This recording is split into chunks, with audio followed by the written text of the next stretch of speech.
Welcome back to Calculus 1. In the last lesson, we used the chain rule to differentiate functions built inside other functions.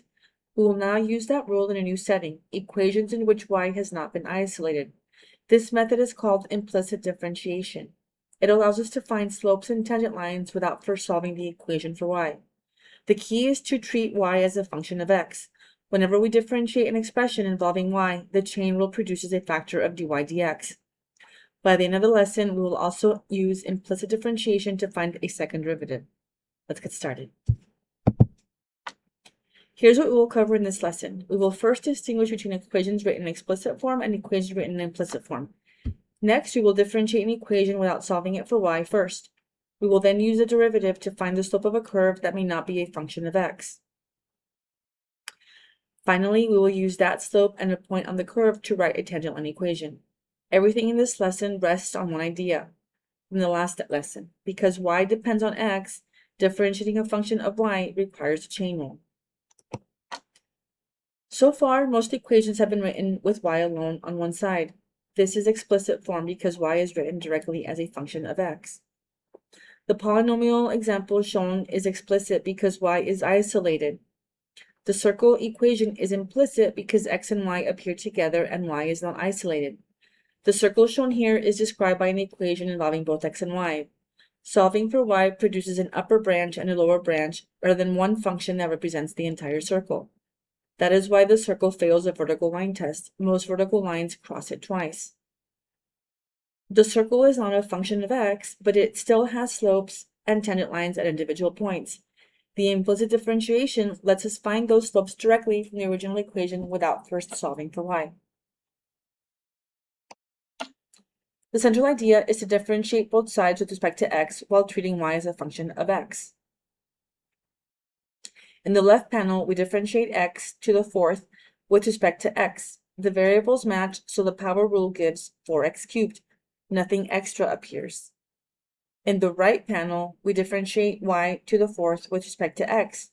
Because y depends on x, the chain rule applies the extra dy dx. The result is 4y cubed times dy dx. The extra factor records how y changes as x changes. Whenever we differentiate a function of y with respect to x, please include dy dx.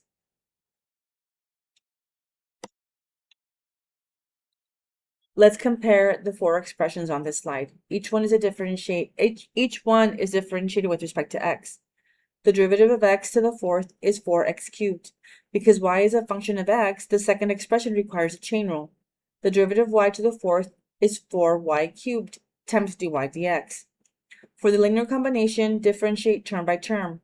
The derivative is 2 minus 5 times dy dx. The final expression is a product of x cubed and y, so it requires a product rule. The derivative is x cubed times dy dx plus 3x squared y. Before differentiating, identify whether each term involves x, y, or both. When x and y are multiplied, the product rule and the chain rule work together. Implicit differentiation follows the same four-step process each time. First, differentiate both sides of the equation with respect to x. Second, move every term containing dy dx to one side of the equation. Third, factor dy dx out of those terms. Fourth, divide to solve for dy dx. The final derivative will usually contain both x and y. That is expected. To obtain a numerical slope, substitute the coordinates of a point on the curve. Keep this sequence in mind. Differentiate, collect, factor, and solve. Let's apply the four steps to the equation. X squared plus xy plus y squared equals 7. Differentiate both sides. The middle term xy is a product, so it requires a product rule. 2x plus x times dy dx plus y plus 2y times dy dx is equal to 0. Now collect the dy dx terms. Factor out dy dx and divide. That gives us dy dx is equal to negative 2x plus y divided by x plus 2y. To find the slope at the point shown, first confirm that it lies on the curve. The card on the right checks that. Now substitute these coordinates into the derivative formula. The result is the slope reported there, which is negative 4/5. The slope changes from point to point. Because this curve is symmetric about the origin, opposite points have the same slope. The most important detail in this example is the product rule in the middle term. Now let's find the slope of the ellipse at 2, 2. X squared plus 4y squared is equal to 20. Differentiate both sides. The derivative is 4y squared, including the derivative of 4y squared includes dy dx because y depends on x.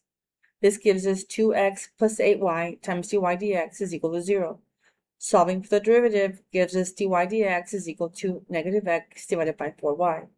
Because the derivative contains both x and y, substitute both coordinates from the point. At 2, 2, the slope is negative 2/8, which reduces to negative 1/4. Although the entire ellipse is not a function of x, the curve still has a tangent line at the chosen point. The derivative gives the slope of that line. Now it's your turn to practice implicit differentiation. For problem 1, differentiate the two squared terms and remember to attach dy dx to the y term. For problem 2, the right side contains the product xy, so use the product rule.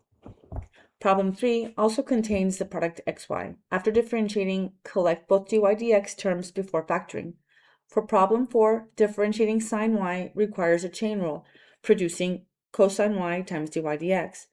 Pause the video now and work all 4 problems, then continue when you are ready to check your answers.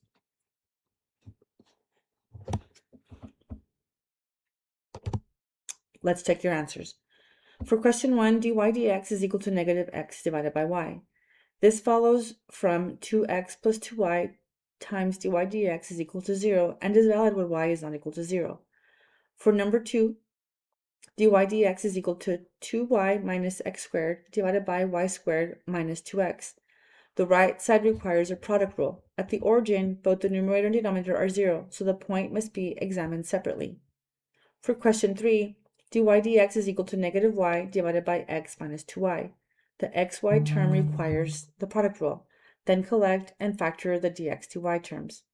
For question 4, dy dx is equal to negative 2x divided by cosine y. The chain rule turns the derivative of sine y into cosine y times dy dx. Each formula is valid wherever the denominator is non-zero. If the denominator is 0, the formula alone does not determine the slope, so check that point separately. Now let's write the tangent line to the circle at 3, 4. The circle is x squared plus y squared is equal to 25. Differentiating implicitly and solving for the derivative gives dy dx is equal to negative x divided by y. At 3, 4, the slope is negative 3/4. Use this slope and the point in point slope form to give us y minus 4 is equal to negative 3/4 x minus 3, and after simplifying, we get the tangent line of y is equal to negative 3x divided by 4 plus 25 divided by 4. Notice the order. First find the derivative formula, then evaluate at that point, and only after that write the tangent line. The derivative formula is valid where y is not 0. At the 2 points listed in the bar below, where the circle meets the horizontal axis, the denominator is 0 and the tangent lines are vertical instead. Implicit differentiation can also produce higher order derivatives. Begin with xy is equal to 6. The product rule gives us y plus x times dy dx is equal to 0. So the first derivative is dy dx is equal to negative y divided by x. Differentiate this result again. Because y still depends on x, differentiating y inside the quotient rule produces another dy dx. The card shows the second derivative y with respect to x, which is y minus x times the first derivative all over x squared. We are not finished. Because that formula still contains dy dx, replace it with the first derivative of negative y divided by x. Watch the numerator. Subtracting x times negative y divided by x means the x factors cancel, and the subtraction becomes an addition, which leaves 2 copies of y. That is where the 2 in the final answer comes from. The result is the formula shown, which is 2y divided by x squared. The key move is substitution. Whenever dy dx reappears, replace it with the first derivative formula you already found. Now it's your turn to apply the implicit differentiation in several ways. Pause the video now and work all 4 problems, then continue when you are ready to check your answers. Let's check your answers. For question 1, the slope is negative 2/3. The point 2, 3 lies on a circle, and dy dx is negative x divided by y. For question 2, y is equal to negative 2x plus 8.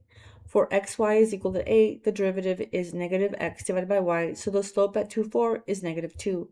Point slope form then simplifies to the line shown here. Question 3 is the second derivative of y with respect to x is equal to negative 9 divided by y cubed. After differentiating again, we use the x squared plus y squared equal to 9 to replace the sum in the numerator with 9. And then question 4, the slope is negative 5 halves. The product rule gives dy dx is equal to negative 2x plus y divided by x. Substituting to y gives us negative 5 halves. The original equation is often useful at the final step, especially when simplifying a second derivative. Let's bring the main ideas together. In implicit differentiation, we differentiate both sides with respect to x while treating y as a function of x. Whenever we differentiate a function of y, the chain rule supplies the factor dy dx. After differentiating, collect the dy dx terms, factor out dy dx, and divide it to solve for it. Because the derivative usually contains both x and y, we substitute a point on the curve when we need a numerical slope. The same idea extends to tangent lines and second derivatives. In the next lesson, we will use these methods in related rates problems where two or more quantities change together over time. Thank you for watching. In this lesson, we learned to differentiate equations that are not solved for y. We use the chain rule to account for the fact that y depends on x, and we solve for dy dx to find slopes and tangent lines.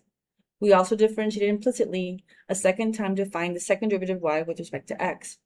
In the next lesson, we will apply the same reasoning to related rates. I'll see you there.